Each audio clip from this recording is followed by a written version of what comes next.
हरियाणा के लिए बीजेपी ने उम्मीदवारों की दूसरी लिस्ट जारी की। 21 प्रत्याशियों के नामों की घोषणा। विनेश फोगाट के खिलाफ जुलाना से बीजेपी ने कैप्टन योगेश वैरागी को दिया टिकट। गन्नौर से देवेंद्र कैशवी। हरियाणा सीएम सैनी ने लाडवा सीट से नामांकन दाखिल किया। केंद्रीय मंत्री मनोहर लाल खट्टर भी रहे मौजूद। हरियाणा के सीएम नायब सिंह सैनी बोले, हरियाणा में तीसरी बार बीजेपी की सरकार बनने जा रही है। हम सभी 90 सीटों पर जीत दर्ज करेंगे। हरियाणा में बीजेपी पर लगा एक और झटका। हरियाणा युवा आयोग के अध्यक्ष देवेंद्र कादियान ने पार्टी छोड़ी। गन्नौर सीट से टिकट न मिलने से थे नाराज। हरियाणा चुनाव के लिए आम आदमी पार्टी ने उम्मीदवारों की दूसरी सूची जारी की। 9 प्रत्याशियों के नामों का किया ऐलान। आम आदमी पार्टी ने अब तक कुल 29 उम्मीदवार घोषित किए। कल पार्टी ने 20 उम्मीदवारों की पहली लिस्ट जारी की। हरियाणा में आम आदमी पार्टी के प्रदेश अध्यक्ष सुशील गुप्ता का बयान। बोले, हमारी पार्टी सभी 90 सीटों पर चुनाव लड़ेगी। बीजेपी की भ्रष्ट सरकार को उखाड़ फेंकना ही हमारा एकमात्र लक्ष्य है। सुशील गुप्ता बोले, बीजेपी मैदान से बाहर हो गई है। ये चुनाव आप और कांग्रेस के बीच सत्ता से बीजेपी का बाहर होना तय। कांग्रेस उम्मीदवार विनेश फोगाट को लेकर बोले, चाचा महावीर फोगाट। विनेश ने पेरिस ओलंपिक में शानदार प्रदर्शन 2028 का ओलंपिक में भी भाग ले। विदेश को विनेश ने गोल्ड मेडल की उम्मीद दी। महावीर फोगाट ने कांग्रेस पर दिया बड़ा बयान। कहा, पहले विनेश फोगाट के चुनाव लड़ने का विचार नहीं था। कांग्रेस ने पता नहीं क्या कर उम्मीदवार बनाया। पहलवान और जुलाना से कांग्रेस उम्मीदवार विनेश फोगाट के चुनावी कार्यालय का उद्घाटन पति के साथ हवन में शामिल। काफी उम्मीदों से देख रही है जुलाना की जनता। लोगों के लिए हमेशा खड़ी रहूंगी। कांग्रेस उम्मीदवार विनेश फोगाट का बयान। कांग्रेस ने जम्मू कश्मीर के लिए जारी की तीसरी लिस्ट। 19 उम्मीदवारों के नाम का किया ऐलान। जम्मू कश्मीर में विधानसभा चुनाव से पहले बीएसएफ को तैनात किया गया। आईजी के बूरा ने कहा, बीएसएफ हर कठिन परिस्थितियों से निपटने में समक्ष शांतिपूर्ण तरीके से होंगे चुनाव। दिल्ली के बीजेपी विधायकों ने राष्ट्रपति को लिखा पत्र। केजरीवाल सरकार को बर्खास्त करने की मांग। राष्ट्रपति ने मामले का संज्ञान लेते हुए उचित कार्रवाई के लिए गृह मंत्रालय को भेजा पत्र। बीजेपी विधायकों ने दिल्ली सरकार पर संविधान का उल्लंघन करने का आरोप लगाया। बीजेपी विधायकों के पत्र पर बोली दिल्ली की मंत्री आतिशी, आने वाले विधानसभा चुनाव को हार मान चुकी है। बीजेपी केजरीवाल से डरती है भाजपा। आतिशी ने बीजेपी पर बोला हमला। कहा, बीजेपी का काम चुनी हुई सरकार को गिराना। विधानसभा चुनाव में बीजेपी की एक और सीट नहीं आएगी। दिल्ली के पूर्व डिप्टी सीएम मनीष सिसोदिया का बयान। कहा, दिल्ली में आतंक फैला रही है बीजेपी। एलजी के जरिए अधिकारियों से डराया जा रहा है। नवगठित राष्ट्रीय अनुसंधान फाउंडेशन की पहली बैठक पीएम मोदी ने जनरल बोर्ड की मीटिंग में अध्यक्षता की। अमेरिका दौरे पर कांग्रेस नेता राहुल गांधी वाशिंगटन डीसी में बोले, भारत में आरएसएस ने शिक्षा प्रणाली पर कब्जा किया। जांच एजेंसी और मीडिया पर भी सरकार का कब्जा। लोकसभा चुनाव पर राहुल बोले, 24 में स्वतंत्र नहीं नियंत्रित चुनाव हुए। मुझे नहीं लगता कि निष्पक्ष चुनाव में बीजेपी 246 के आसपास पहुंच पाती। वॉशिंगटन में पीएम मोदी को लेकर बोले राहुल गांधी, मैं पीएम मोदी से नफरत नहीं करता, उनकी बातों से सहमत नहीं हूं। कई क्षणों में मैं उनके प्रति सहानुभूति रखता हूं। राहुल गांधी ने बीजेपी और आरएसएस पर निशाना साधा। बोले, आरएसएस और भूतकाल की बात करती है, ये लोग भविष्य की बात नहीं करते। इन लोगों का एजेंडा देश के लिए खतरनाक। अमेरिका में राहुल ने जातीय जनगणना की वकालत की। बोले, जातीय जनगणना होनी चाहिए, भारत में 90% जनसंख्या का प्रतिनिधित्व नहीं। राहुल गांधी बोले, भारत में टॉप 200 बिजनेस में 90% लोगों की भागीदारी नहीं। मीडिया में दलित और ओबीसी की शून्य भागीदारी। वॉशिंगटन में राहुल गांधी ने चुनाव आयोग पर सवाल उठाए। बोले, लोकसभा चुनाव में चुनाव आयोग ने बीजेपी के इशारे पर काम किया। राहुल बोले, इलेक्शन शेड्यूल बीजेपी के हिसाब से बना। चुनाव से पहले हमारे बैंक खाते सीज किए। राहुल गांधी के बयान पर संजय राउत ने किया समर्थन। बोले, वॉशिंगटन में राहुल ने जो कहा वो सही है। बीजेपी 10 सालों में तुष्टीकरण की राजनीति कर रही। चुनाव आयोग को लेकर राहुल गांधी के बयान पर बोले पवन खेड़ा, जब तक निष्पक्षता नहीं आएगी सवाल उठाते रहेंगे।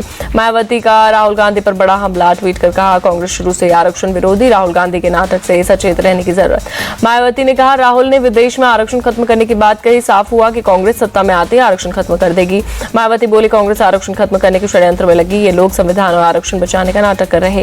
राहुल गांधी के बयान पर बोले केंद्रीय मंत्री शिवराज सिंह चौहान, राहुल बीजेपी का विरोध करते करते देश का विरोध करने लगे। देश के बाहर कांग्रेस बीजेपी नहीं होता।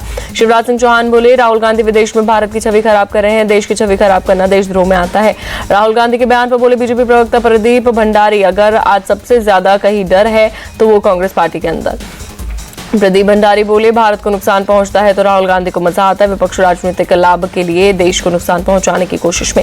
राहुल गांधी के बयान पर बोले, गिरिराज सिंह तुष्टीकरण की राजनीति करने वाले आज हमें पढ़ा रहे हैं पाठ। गिरिराज बोले, जो अज्ञानी ज्यादा होते हैं वो अपने ज्ञान का प्रदर्शन ज्यादा करते हैं। राहुल गांधी भी यही कर रहे हैं। राहुल गांधी के बयान पर बोले, बीजेपी नेता जगदम्बिका पाल, राहुल विदेश में जाकर भारत की आलोचना कर रहे हैं। विदेश में भारत का अपमान करना शर्मनाक। पुणे के एक कार्यक्रम में बोले मोहन भागवत, कुछ तत्व नहीं चाहते भारत का विकास, लेकिन इससे डरने की जरूरत नहीं। लखनऊ में सीएम योगी ने 647 फॉरेस्ट गार्ड्स को बांटे नियुक्ति पत्र। 41 जूनियर इंजीनियर्स को भी दिया अपॉइंटमेंट लेटर। लखनऊ में सीएम योगी ने भारत रत्न पंडित गोविंद बल्लभ पंत की प्रतिमा पर पुष्पांजलि अर्पित की। डिप्टी सीएम ब्रजेश पाठक भी रहे मौजूद। बीजेपी नेता अपर्णा यादव ने लखनऊ में सीएम योगी से की मुलाकात, कई मुद्दों पर चर्चा। सुल्तानपुर एनकाउंटर पर जुबानी जंग, अखिलेश ने सीएम योगी बोला हमला, कहा कुछ लोग कर रहे हैं शक तो कोर्ट जाए, कोर्ट से क्या किसी की जान वापस मिल सकती है। शिक्षक भर्ती को लेकर मायावती का ट्वीट, बोले आरक्षित वर्ग के अभ्यर्थियों के साथ अन्याय न हो, उन्हें अपना संवैधानिक हक जरूर मिलना चाहिए। मुजफ्फरनगर में एक हिंदू कॉलोनी में मुस्लिम व्यक्ति ने खरीदा घर, इलाके के लोगों ने जताया विरोध। स्थानीय लोगों ने कहा हिंदू कॉलोनी में मुस्लिम के आने से होगा माहौल खराब। बिहार डिप्टी सीएम सम्राट चौधरी ने लालू परिवार पर निशाना साधा, बोले लालू परिवार जो भी यात्रा निकाले पहले उन्हें जनता को बताना चाहिए कि उन्होंने क्या क्या पाप किए। तेजस्वी यादव को सपरिवार दुबई जाने की इजाजत मिली। राउज एवेन्यू कोर्ट ने 18 सितंबर से 8 अक्टूबर तक जाने की दी इजाजत। जमीन के बदले नौकरी घोटाले में जमानत पर बाहर हैं तेजस्वी। कांग्रेस नेता शशि थरूर को सुप्रीम कोर्ट से राहत, मानहानि केस में निचली अदालत की कार्रवाई पर लगाई गई रोक। शिकायतकर्ता बीजेपी नेता राजीव बब्बर को नोटिस जारी कर 4 हफ्ते में मांगा जवाब। एनसीपी शरद गुट के नेता जयंत पाटिल ने अजित पवार पर कसा तंज, बोले उन्होंने ब्रांडिंग के लिए एडवाइजर रखा है, जो वो सलाह देते हैं उसी हिसाब से वो बोलते हैं। विधानसभा चुनाव के लिए महाराष्ट्र में बीजेपी ने चुनाव संचालन समिति गठित की। राव साहेब दानवे होंगे समिति के प्रमुख। समिति में नितिन गडकरी, फडणवीस और विनोद तावड़े विशेष निमंत्रित सदस्य। दूसरे बड़े नेताओं को भी मिली है जिम्मेदारी। एआईएमआईएम नेता इम्तियाज जलील का बड़ा दावा, बोले महाराष्ट्र में एमवीए ने गठबंधन का प्रस्ताव दिया, कुछ बड़े नेताओं से चर्चा हुई। महाराष्ट्र के पूर्व गृह अनिल देशमुख ने फिर से गिरफ्तार होने की जताई आशंका, बोले फडणवीस की वजह से सीबीआई ने 4 साल पुराने मामले में अब एफआईआर दर्ज की। अनिल देशमुख बोले एजेंसियों का इस्तेमाल हो रहा है, मेरे घर पर कभी भी छापा पड़ सकता है, मेरी गिरफ्तारी कभी भी संभव। दिल्ली के मंत्री सौरभ भारद्वाज ने एलएनजेपी अस्पताल का औचक निरीक्षण किया। डेंगू को लेकर तैयारियों का निरीक्षण किया। अस्पताल का निरीक्षण के बाद बोले मंत्री सौरभ भारद्वाज मंकी पॉक्स का एक मरीज दिल्ली में मिला, मरीज को आइसोलेशन में रखा गया।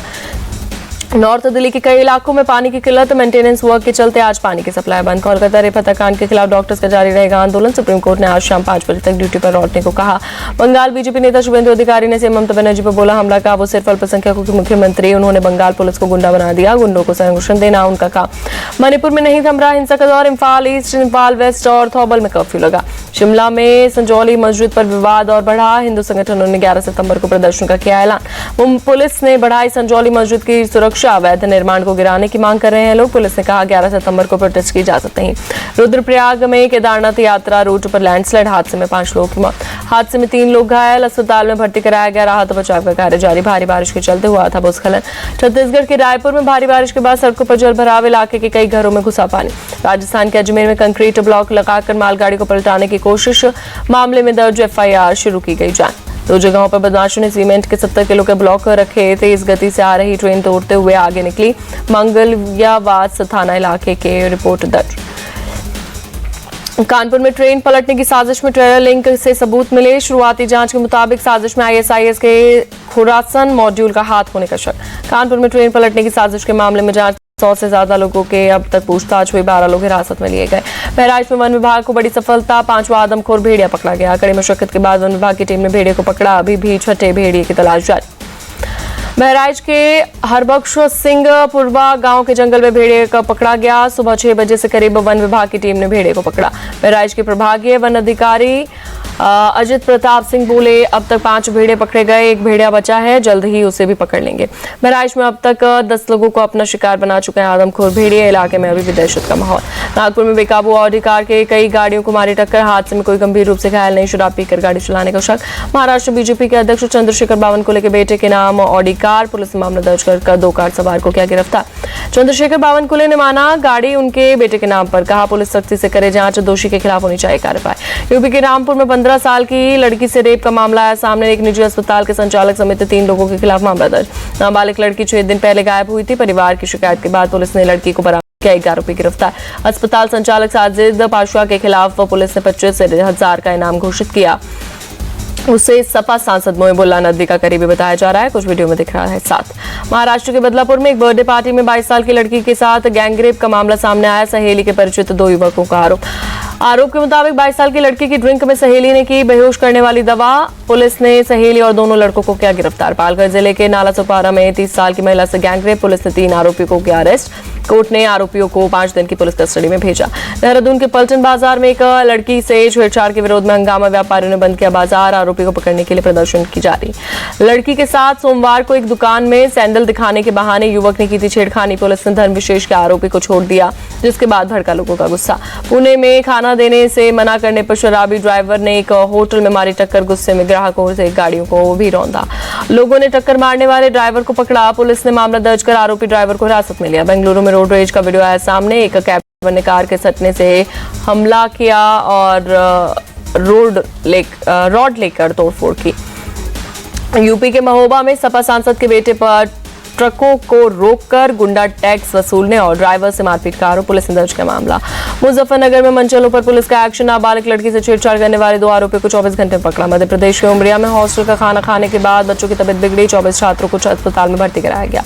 यूपी के भदोही में समाजवादी पार्टी के विधायक जाहिद बेग के आवास पर लड़की का पंखे से लटका शव मिला। घर के काम करती थी लड़की। पुलिस कर रही है मामले की जांच। दिल्ली के मदनपुर इलाके में देर रात तक झुग्गी में लगी आग। फायर ब्रिगेड की टीम ने मौके पर पहुंच पाया काबू। किसी का हताहत होने की खबर नहीं। हैदराबाद में पुलिस ने गैरकानूनी जुआ घर पर रेड की। 22 लोगों को गिरफ्तार किया। 44,55,000 रुपए जब्त किए गए। पेरिस पैरा ओलंपिक में भाग लेने वाले भारतीय खिलाड़ी दिल्ली पहुंचे। एयरपोर्ट पर हुआ भव्य स्वागत। मुंबई में गणेश उत्सव की धूम। अभिनेता वरुण धवन ने लालबाग के राजा के दर्शन कर बप्पा का लिया आशीर्वाद। मुंबई के लालबाग के राजा के दर्शन के लिए उमड़ा भक्तों का सैलाब। बप्पा की एक झलक पाने के लिए लगी भक्तों की लंबी कतार।